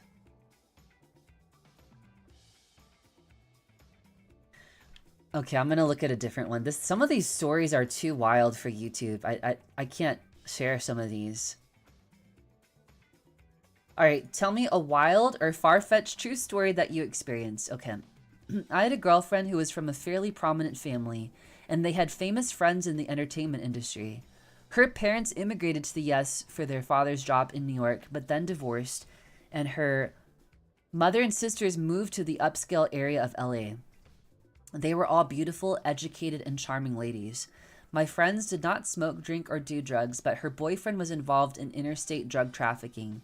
She was gifted with mink coats and a Mercedes-Benz. In 1,000 pages of testimony, she appeared on one page. What? What? It was enough to put a warrant for her arrest? Wait, what?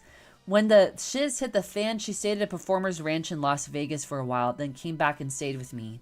During this time, we went over our story to protect me if need be. She was attempting to get those furs out of Hawk to sell them back east, where it was more wintry at the time. Illegal fur trade! She was attempting to get those furs out of Hawk to sell them back east, where it was more wintry at the time. I went to get them, in which triggered the warrant, and the marshals showed up at my door.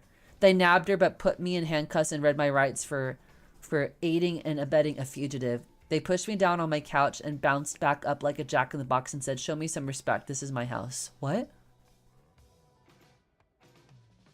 I was very upset because he was fighting the cops.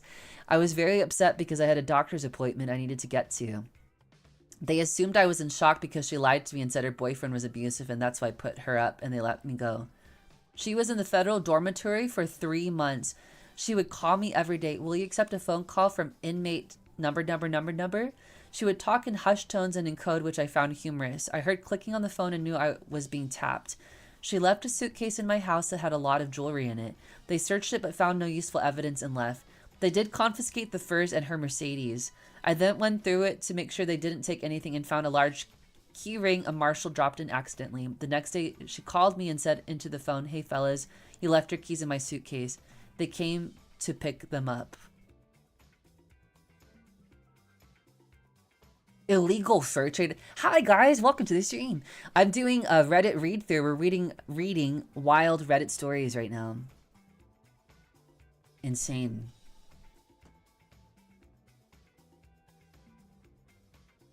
It was this. Here's another one. That one was wild. So his girlfriend was part of an illegal fur trade. Ooh, that's bad. That's naughty.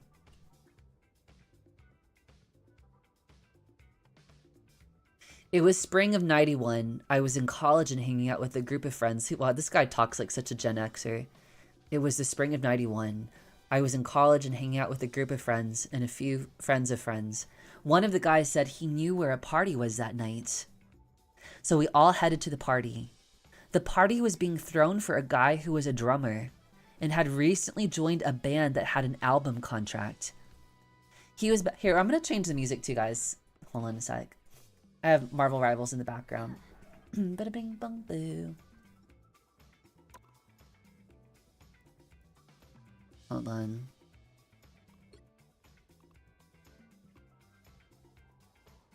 What's a good one?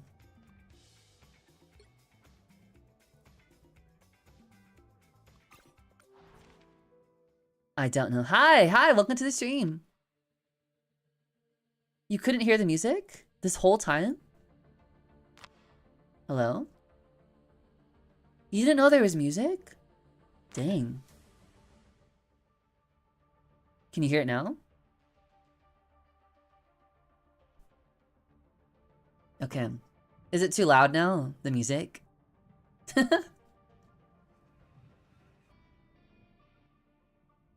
Okay, I'm just playing Marvel Rivals in the background. It's just been you don't hear music at all? Really?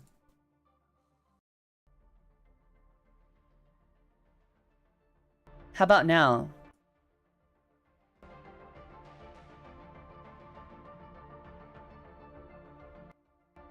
Do you hear it now?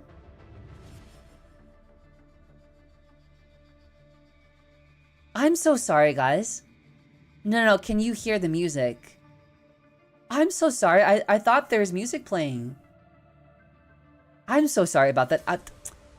Okay, is it doubled or no?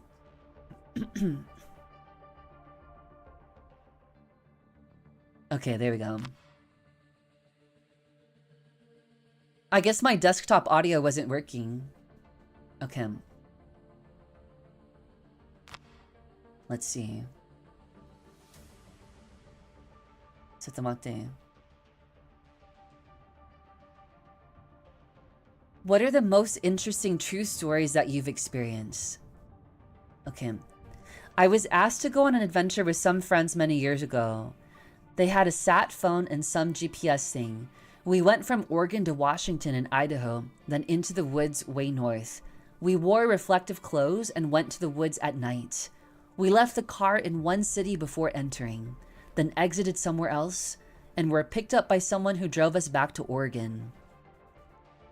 The guy who the music's not too loud, right? Okay. To Oregon.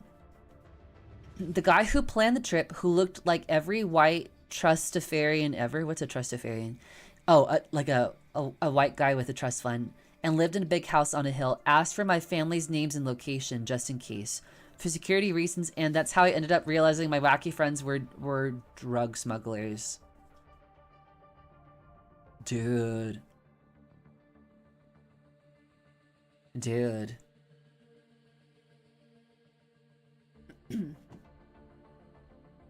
All right, we're switching gears again. What's a crazy story you've been wanting to tell, but there's never been a thread specific enough for it? This is 11 years ago. I don't know why all these 11-year ago ones are popping up. Okay. Not really the craziest, but this is my absolute favorite story in the world, and it's 100% true. I've got 3 cousins who are birth siblings, and were adopted by my aunt and uncle 20 some odd years ago. The oldest boy was maybe 6 at the time, and the 2 younger sisters were maybe 3 or 4. They had just moved in, and my aunt and uncle wanted to introduce them to some kids in the neighborhood from the Cook family down the street. So they set up a dinner date on the calendar. The oldest is just learning how to read and is the newest to the house. So he gets his sisters to pack their toys, and they get caught trying to sneak out of the house. My aunt, who at this point is still a strange old lady these kids just moved in with, asks them why they're leaving. And the oldest asks her, why does the calendar say Cook kids for dinner? Because there was the Cook family down the street, so these kids misunderstood it as Cook kids for dinner. I can't imagine the fear 6-year-old me would have felt if my new mom had that written on her calendar. But that story is just so damn cute for some reason. That's so sad and funny. So the kids misunderstood that dinner night with the Cook family as that they were going to cook them for dinner. Whoa, dude. That's very, like, Goldilocks, no? Okay.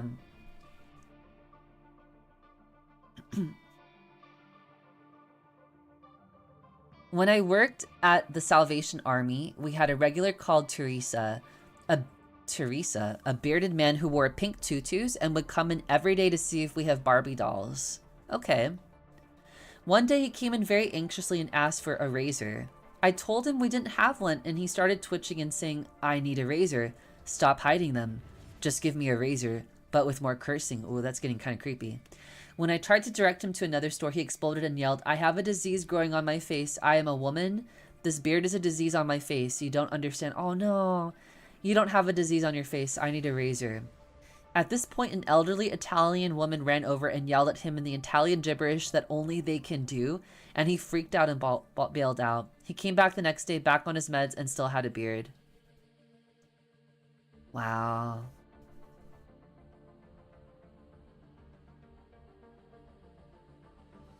Okay.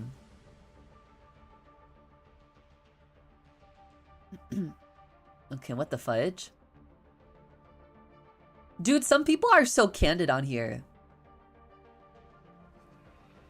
Okay. Oh wait, I feel like I read this. I read through this one. Sorry, I read through this one. Okay. Quite. Yeah, it's kind of sad, no? What is completely useless piece of information that you will never forget? Here, we'll just lighten things up for a millisecond. Okay. What is a completely useless piece of information that you will never forget for some reason? Okay. You guys can share yours too. I'll share some random pieces of information that have stuck with me too. Okay. So someone said, Tasmanian devil populations are being decimated by a contagious cancer that causes facial tumors that lead to them being unable to eat and eventually pass away. Oh no. These tumors are spread by bites. These guys are notorious for their aggression, so it spreads rapidly. However, the cool thing is that the non-aggressive devils are rising in the laps of the more aggressive males, and it's changing the way their colonies act and mate. Wow. So we might not have aggressive Tasmanian devils anymore. That's random. Yeah, the Tasmanian devils are different than Tasmanian tigers. The Tasmanian tigers are the extinct ones, but those aren't even tigers. Those are actually marsupials.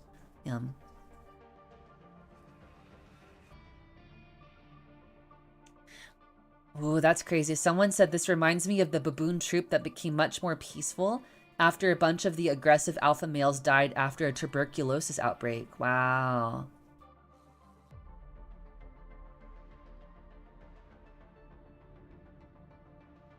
Oh, this is really cool. I like this one. I can still recite Shakespeare's sonnet 116 because I had to memorize it in 10th grade. Sometimes I recite it as a way to calm myself down when I'm anxious. So not totally useless, I guess. That's a cool little thing. That's a cool little thing. That's a cool little thing. I like that. Okay. Someone has a NASCAR one. On July 7th, 2007, otherwise known as 777, the 07 car of Clint Bowyer finished 7th. He can't forget that.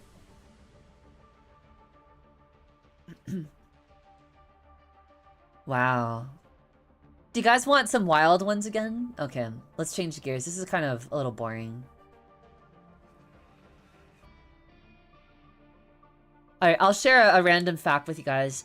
Did you guys know that red cranes mate for life? They're monogamous. So the Japanese red cranes, they mate for life. That's a fact I cannot forget for some reason. Okay. Here, let me just peek inside VTuber drama. I'm not gonna say anything.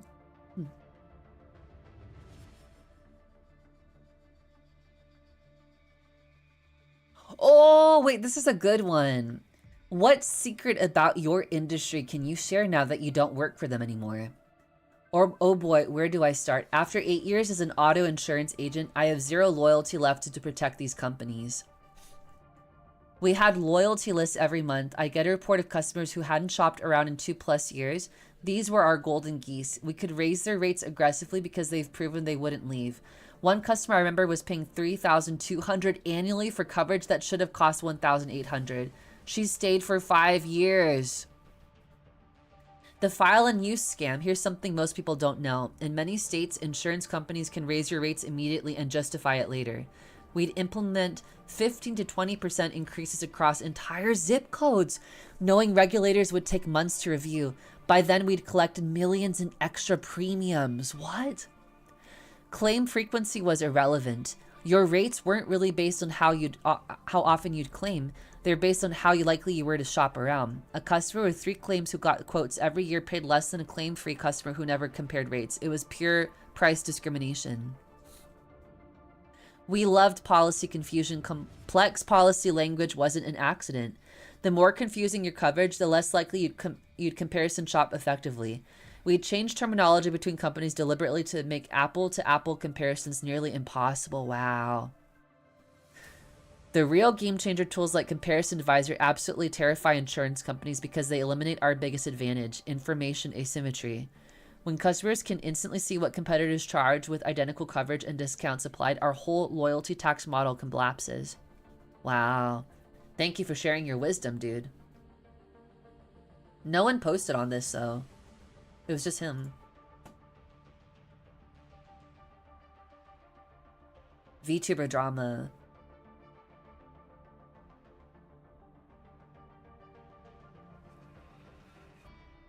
Ooh.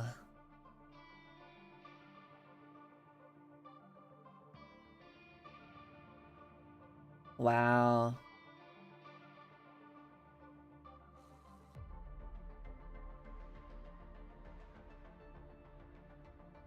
Insane. That's insane. I'm gonna avoid the VTuber drama here because there's a lot of crazy posts here.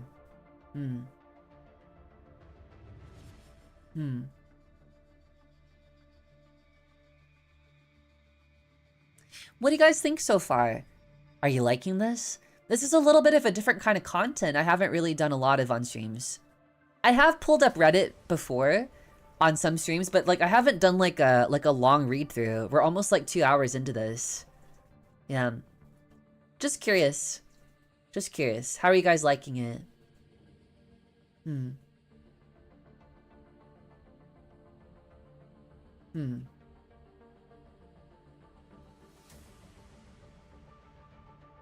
What?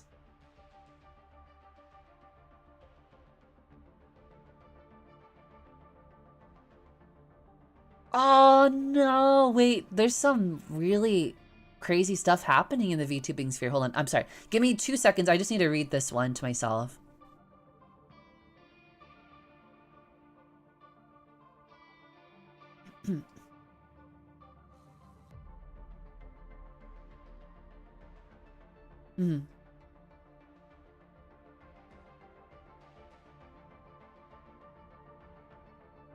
Wow.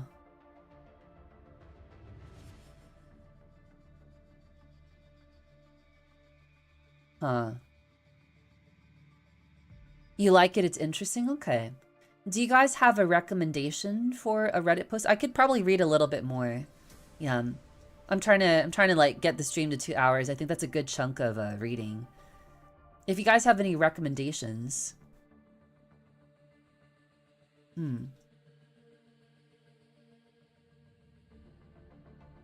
Ooh.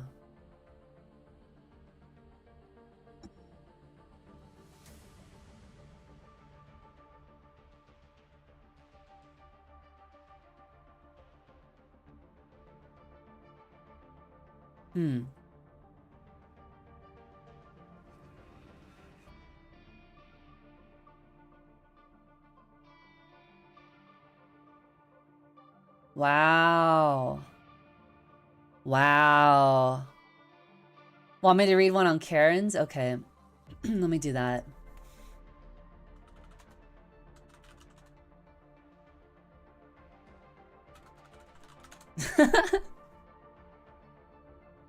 You don't really, I don't really read Reddit all that much myself, but I sometimes read it about video games and occasionally to learn stuff. But, alright, Karen, entitled Karen's, FU Karen, okay. Alright, random Karen at the mall. This honestly isn't much, but recently I went to a mall that I often would walk through on my way to high school. and I noticed that there used to be a little McDonald's there was now nothing. It's completely shut down and there's no evidence that there was ever a McDonald's there. So I took out my phone and filmed the empty wall, mumbling into the mic that there used to be a McDonald's there but not anymore. Then I stopped filming and began walking towards the subway when suddenly I hear, "You can't film here," turning to face Sai, and am I allowed to say that she actually looked like a Karen? Ha, I asked. "You can't film here," she repeated. My brain immediately began thinking about how this could go down. This was a public mall. There were no signs that no photography was allowed in this area. Furthermore, the phone was not filming anywhere near her now. Did it get any actual human beings on film? I literally just filmed a blank wall for a few seconds. So the very fact that she was even bothering to confront me makes me believe she had no intention of being reasonable or hearing me out. She just wanted to bully me for no reason. So I didn't say a word in response. I simply began walking towards the subway. Some people in the room, including the guy working at the subway, looked pretty confused and awkward. Then I hear, "Yeah, you gotta delete it." What? And that's when I knew I not only had to ignore her, but to get off these. On the off chance she was actually some sort of manager here, I didn't want to get into a fight and find myself banned from the mall, especially for something like this. So I began walking towards the little steps, and as I turned to my left, I saw she was still following me, although granted not very fast. Ooh, that's creepy. So I began walking faster, booking it down the escalator. My mind began racing as I walked down the hallway. What if she kept following me? What could I do? I could grab a bus. I could call the cops. I could literally just run and hope I could never outrun or hide.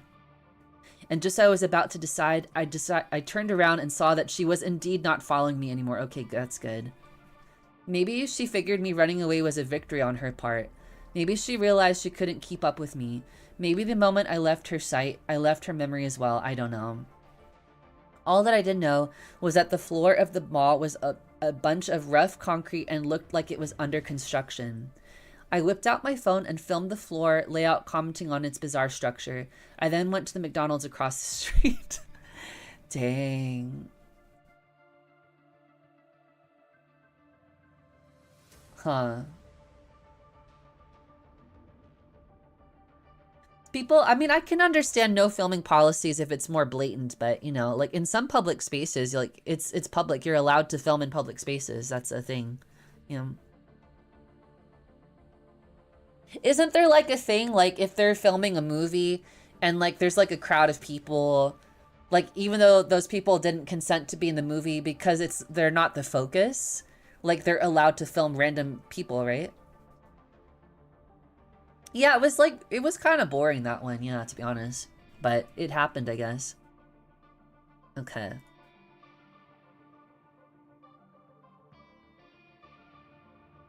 Old story of mine, but this one has 147. Okay. Where's all the good Karens? Okay. I worked in 2 different medical dispensaries from 2020 to 2025. The term medical is used pretty loosely here, so many card holders don't have chronic health issues at all.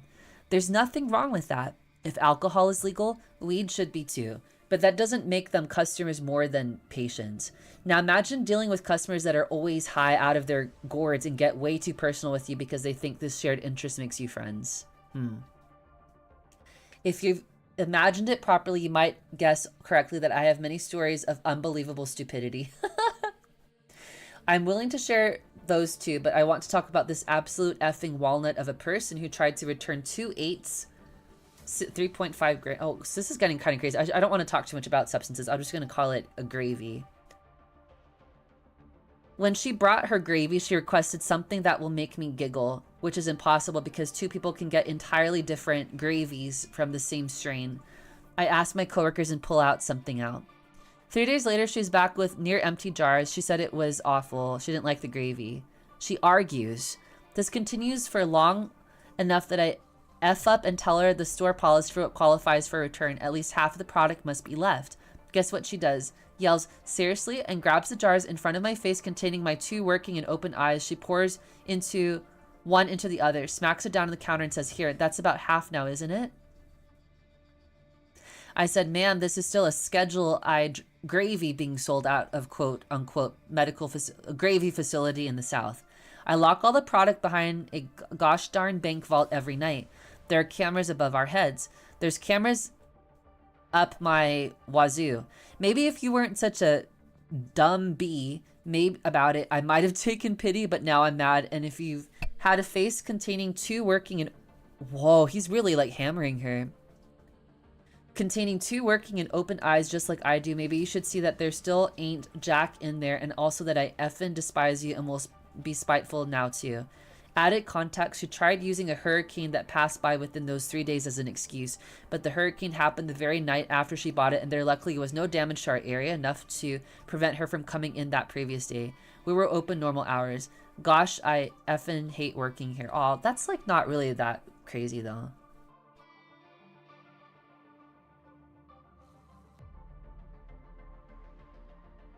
I don't know. I'm gonna go back to Am I the A?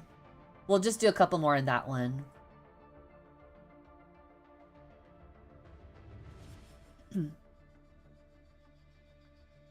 Satamate.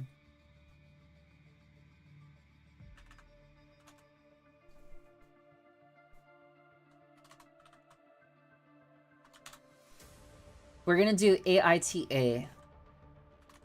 Famous ones. Okay. Yeah, customer service is pretty wild. Okay. We're gonna read just a couple more, guys. Okay. Best of not... So maybe this one goes here. Okay. Oh, this one's a little personal because this one's about gamers. You guys ready? Okay. Am I the A for removing the bedroom lock after my husband ignored a family emergency? Background about my husband. He stays up late at night and has to wake up early to go to work. So when he gets home at 5, he has to get his 2 hours nap so he could both make up for lack of sleep and also be ready to stay up late to play with his console. He values his sleep and has one rule in the house that he enforces strictly, which is to not be interrupted while sleeping. He literally put a sign on the bedroom door saying, "Do not wake me up under any circumstances, just no.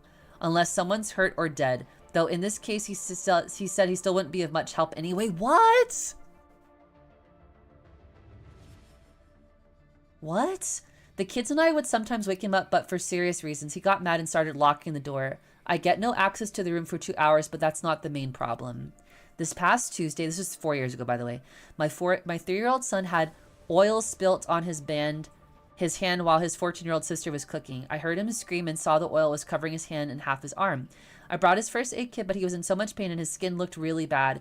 I rushed to wake my husband up. I kept knocking, but no response, so I tried to open it, but it was locked.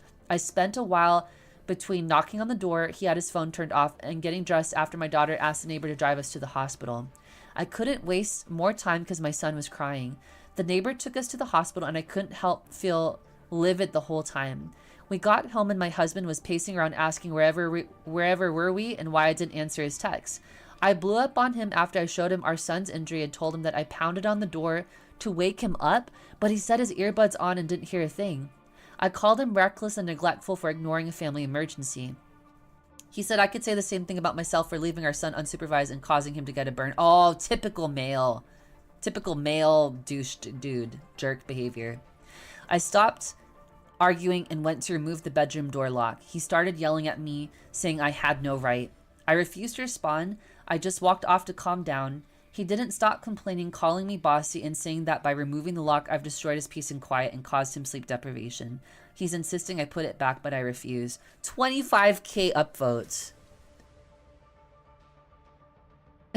Someone said, your husband takes an early evening nap just so he can stay up late to play video games. Do your kids have any relationship with him? Because it sounds like he never sees them awake. She said the kids barely interact with him. My 14-year-old has her own stuff to be busy with, but my 3-year-old misses spending time with his dad and wakes up early to see him since it's the only time of day he gets to see him. Aww. Yeah, he's a jerk.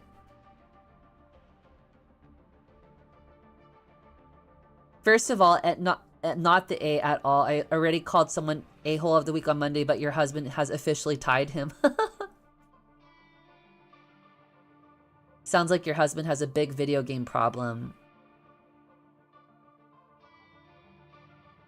His relationship with gaming is such that he prioritized it over you and your kids. Unhealthy AF. I agree, actually.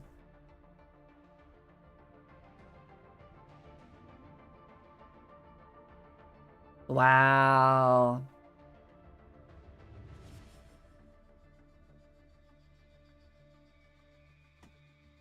Okay, let's do one more. These are so good, aren't they, some of these?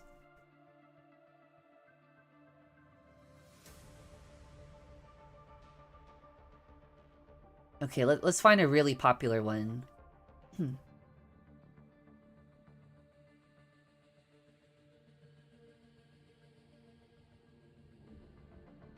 Okay.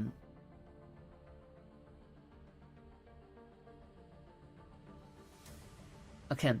Am I the A for how I fought my boyfriend's medical bill going too far? My boyfriend had to go to the ER after an accident, and he got a truly ridiculous bill back. I offered to fight the bill for her because I've done it before, and he said sure. I went all out, because honestly, if we were out $5,000 after insurance, that would really F up our holiday plans pretty bad. So I had him call the hospital and authorize me to handle his bill and access his medical records. Got an itemized bill and compared the prices for each code to the fair prices. Called billing to dispute the bill, but was told that billing only collects bills. I need to contact admin to dispute, bounced around a call center for hours, trying to get someone who was actually qualified for bill disputes and getting nowhere. Google and LinkedIn searched for the hospital board of directors and upper management. Got 30 emails of the most influential people at the hospital, plus the hospital's investors.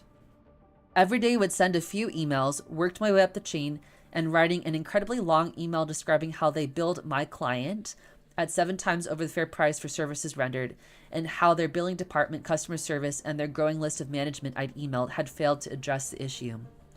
Escalated the emails until I was writing the director level staff with the entire board of directors and board of outside investors CC'd, asking for a written statement regarding their justification for billing at a rate 7 times higher than the national average for commensurate services of which is available at other hospitals, and sternly laying out the failures to appropriately respond at every level of the company. Well, once I'd done all that, which was honestly only 15 minutes a day, they reduced the bill from $5,000 to $26. Yep, $26 effing dollars. Wow, she did great. When I told my boyfriend the good news, and he was at first overjoyed and blown away, like literally jumping up and down and hugging me and saying I was literally a Christmas miracle. But then he asked how I did it. I said I wasn't too hard. I just had to send a couple emails each day. Curious what I'd said and handed him my phone, he started to get stressed and flipping back through my other emails, which were like 60 of. He told me I went too far. He was expecting me to dispute through their billing department or something normal and reasonable like that, not internet stalk every single manager and board member and investor and harass them into dropping the bill. I was frustrated because I just saved us $5,000, actually made it possible for us to afford a nice Christmas and save money, and he was mad at me because I'd been a bit of a hard ass. I was furious, and he was also mad at me, saying he authorized me to dispute a bill, not basically threaten and harass a whole damn hospital for weeks. What? Am I the A for how I got my boyfriend's medical bills dropped? I think she's a freaking, like, saint, dude. Someone says she's a freaking rock star and should be a dang professional advocate for those who get ripped off in healthcare. Yeah, I thought she was in the right here. The problem was he was mad that she... like stirred the pot. Yeah, or not, she was mad that she kicked the hornet's nest too hard, but she got what they wanted. Someone said, are you considering offering this service professionally? Someone said, not the A, and I think you need to start a business doing this for others. She sounds like a client care advocate. I know. Why is her boyfriend mad at her? I think he was embarrassed. Not the A, hospital billing, and they were charging them 7 times the rate. He's mad because he felt like she was harassing the hospital and the higher up managers, but she got what they wanted because they were charging them unfairly. He sounds a little bit like a narcissist if you ask me. He was getting secondhand embarrassment just because she fought it for him. He probably felt like a little emasculated that she actually fought so hard for him. What a douche. Someone said, why was he getting stressed when the result was great?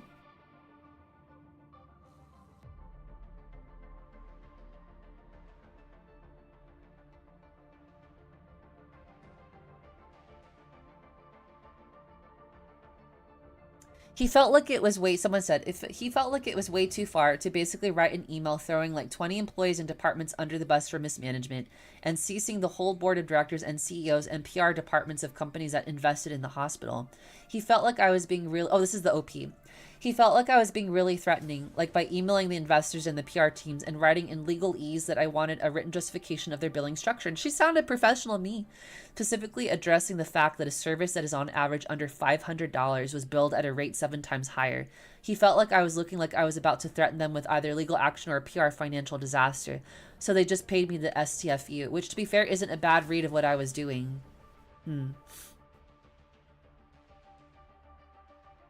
He was afraid that the hospital wouldn't help him anymore because of how she treated them. But I feel like she fought hard for them because he was being unfairly charged 7 times the rate of what that procedure or whatever was, right?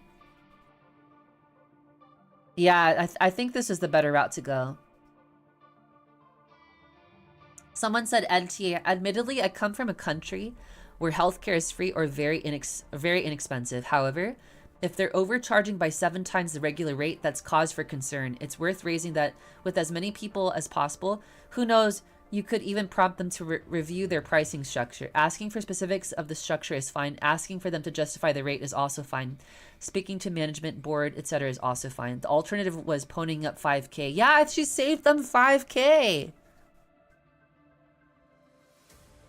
Yeah. Look, if I had a guy, my dude, my man, and if he was somehow able to talk down a $5,000 medical bill so that, and then because it was unjustified, I don't care like how he did it, like he got it done, you know? If he used legalese and he went the appropriate routes and talked to the right people and got it done, I think that's like that's a good person who was quoting medical billing procedural codes and like got the right price for the procedure that he got. She literally said that they were charging him 7 times the amount of what that procedure was supposed to cost, you know? So insane. And then someone posted, what consequence does he fear? Exactly this. Anybody who actually does anything productive isn't going to get in trouble. In my mind, this is just the upper echelons going, well, someone's caught us. Oh, well, there's going to be 9 other people who don't even question the bill and we'll get our money back that way. She's a keeper. He's a loser. This was 3 years ago, by the way.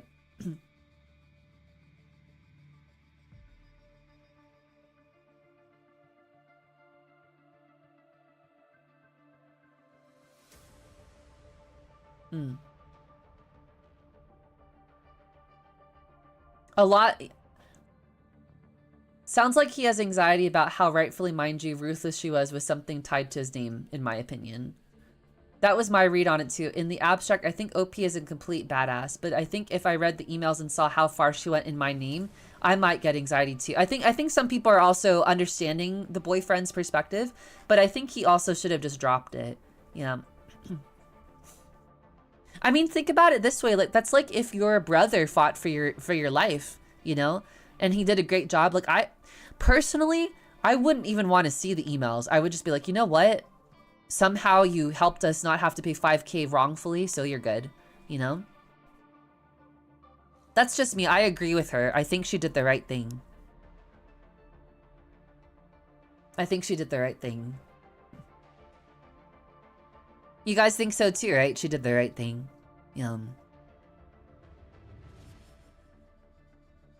Wow. Did you guys like this? Would you like to have more Reddit reads in the future? We could do different ones too. This one, I didn't really have any in particular that like was on my mind. I just wanted to look up like maybe the Am I the A or something else. So yeah. This is fun. I'm glad you like it. Maybe we could do like relationship ones, because I always like that, like funny relationships, or like we could even do cool ones, like manifesting ones. Like people talk a lot about things they've manifested. I like that a lot. That makes me happy. So, you know. Okay.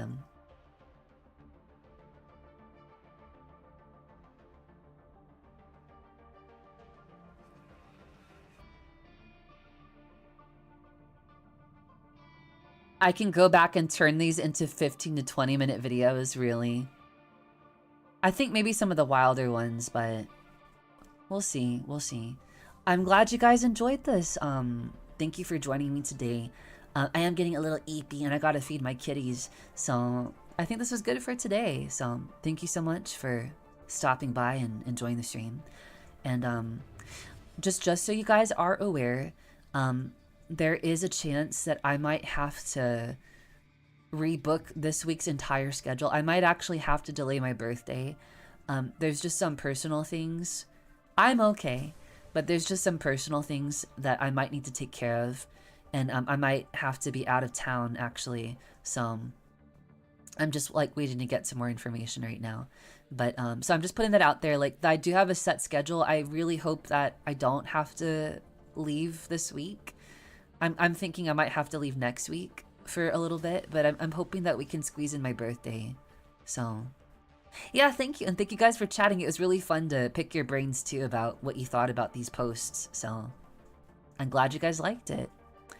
Anyways, I hope you guys have a great rest of your evening. Rain and I will see you later this week. So have a good one. Sending you all complete platonic. Zero contact, telekinetic kisses your way. And don't forget, if you have any friends, tell them about my channel. It does help, guys. So thank you so much for all your continued support. I really do appreciate it. You guys have a good night. Okay, see you next time. Bye-bye. Have a good night.